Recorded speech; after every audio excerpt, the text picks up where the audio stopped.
Hi everyone.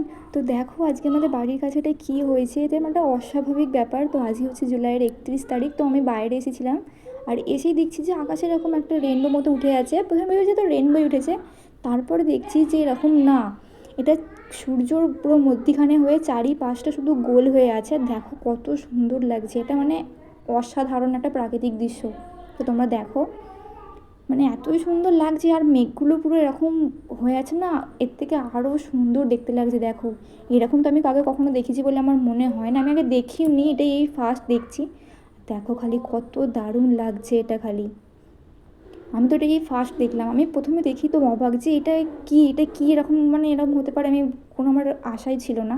তো দেখো এটা খালি মানে চারিদিকটা পুরো, মানে সূর্য চারিপাশটা পুরো এরকম গোল হয়ে আছে। আর এত দারুণ দেখতে লাগছে, আর পুরো রেনবো কালার হয়ে আছে চারিদিকটা। দেখো তোমরা তো যাই হোক, তোমরা ভিডিওটা দেখো, দেখে সবাইকে বেশি বেশি করে শেয়ার করো, লাইক করো। তো চলো দেখা হচ্ছে নেক্সট ভিডিও।